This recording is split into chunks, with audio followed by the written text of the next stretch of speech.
Bolliger and Mabillard, or B&M for short, are one of the most well-known roller coaster manufacturers out there. They have built 120 roller coasters worldwide and are known for making smooth and reliable attractions. However, when it comes to innovation, they have fallen behind to the likes of more risk-taking companies such as Intamin and RMC. They did recently announce a new model called the Surf Coaster, and that could possibly be their key to success. Today, we look at the past, present and future of B&M.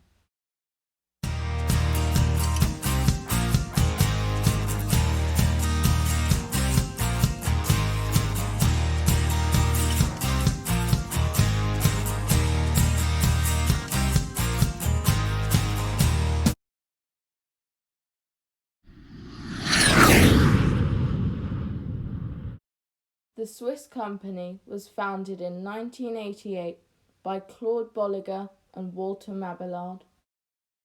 The two had previously worked as engineers for the defunct manufacturer Giovanola before moving on and creating their own company.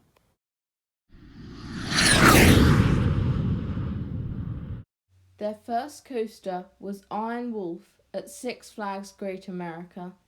This was a 100-foot tall stand-up coaster with 2 inversions. It operated at the park from 1990 to 2011 before being relocated to Six Flags America as Apocalypse.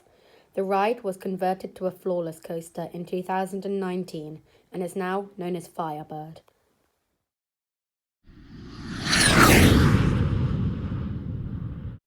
In March 1992, they built their second coaster, which was Vortex at Carowinds. Like Iron Wolf, this was a stand-up coaster and it also had 2 inversions.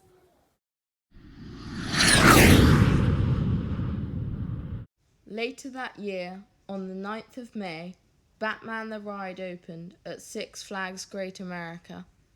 This was the first of one of their greatest models, the inverted coaster. Riders sit below the track and can experience high G-forces in an intense and thrilling ride. 13 Batman clones were built in total, and there are many of these found in Six Flags parks. There were also many custom inverts, most notably Nemesis in 1994, Montu in 1996, and Pyrenees in 1997. Despite their popularity, there hasn't been an invert built since Banshee at Kings Island in 2014. This could be due to the fact that most major parks already have one, or that B&M have been focusing more on different models recently. They do still have a future though, as one is planned to open in 2021 at Groneland in Sweden.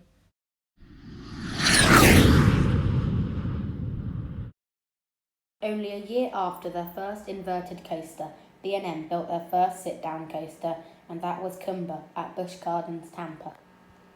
Their next Floorless coasters were Dragon Khan in 1995, The Incredible Hulk in 1999, Wildfire in 2001, and Time Machine in 2008, which was relocated to Dragon Park in 2017 and is now called Dragon's Run.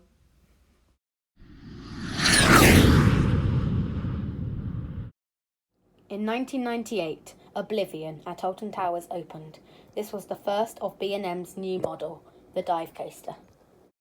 These types of rides feature a moment where the coaster is held for a few seconds before going down a steep drop and completing the rest of the layout. In total, 15 of these coasters have been built worldwide. They are getting taller and faster with recent additions such as Valraven and Yukon Striker, taking them to another level. The newer dive coasters are sometimes criticised for having vest restraints, which some people find are uncomfortable and ruin the airtime on the coasters. These rides do please the general public and are one of the company's most popular type of roller coaster.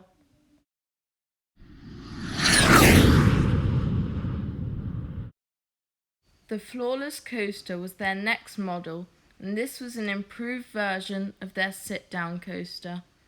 The first one was built in 1999, and this was Bizarro at Six Flags Great Adventure.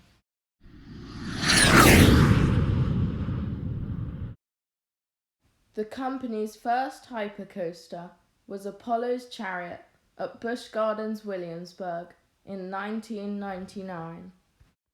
This was 10 years after the first ever full-circuit hypercoaster, Magnum XL 200 at Cedar Point. B&M Hypers were known for being smooth and having good flow to airtime. The hypercoaster model includes even taller rides. These were the Giga Coasters, Leviathan and Fury 325. Overall, they are a big success for B&M, and nearly 20 of them have been built worldwide.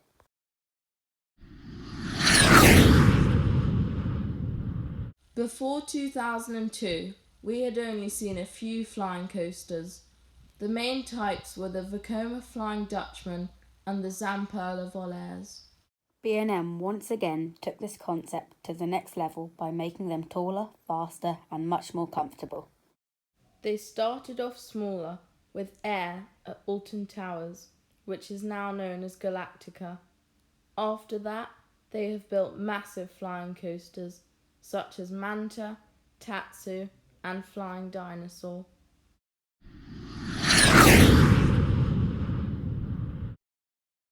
B&M's newest thrill model was the Wing Coaster. The first one built was Raptor at Gardaland in 2011. These rides were designed for smooth, graceful layouts, and many have some great near misses. This has been the company's main model at the moment, with 16 being built in the last decade. Like the dive coasters and many other of B&M's models, wing coasters are very popular with the general public.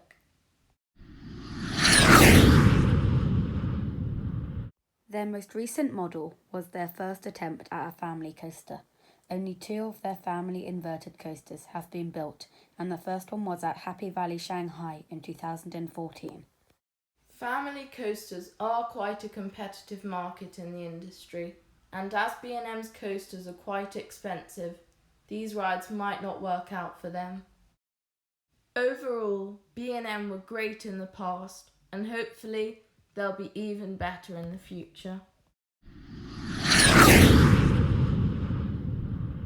At the moment, it seems B&M are focusing on dive and wing coasters, and also a few hypercoasters. The rest of 2020 and 2021 look to be good years for B&M. Orion and Candymonium are 2 big rides scheduled to open this year in North America. They look to be 2 of the company's best coasters. It will also be interesting to see B&M's first inverted coaster since 2014 to open at Groneland in 2021. Hopefully we will see more of their Floorless and flying coasters too, but those models could be less likely to continue. It looks like B&M's next few years will be a defining factor in their future.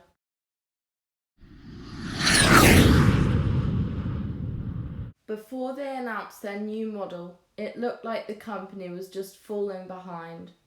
They didn't look like they could compete with RMC and Intamin. But then the Surf Coaster was announced. This model could go 2 different ways. It could be one of their best types of roller coasters so far, or it could completely fail and only a couple could be sold. We don't even know what the B&M Surf Coaster is yet. There have been many rumours such as a stand-up coaster, a 4D coaster, a launch coaster, or a water coaster. After the Surf Coaster, I think they will need another model. This model should be bigger and better in order for them to compete. B&M have so many great coasters, but very few are actually world class. Intamin and RMC have so many outstanding coasters, and other companies such as Vekoma have a much brighter future. This is what I think of the future of B&M. I hope you guys enjoyed this video. We have many more like this coming, so make sure to subscribe. In the next video of B&M Week, we take a look at the company's best coasters and how they compare to others in the world. Thanks so much for watching. Goodbye.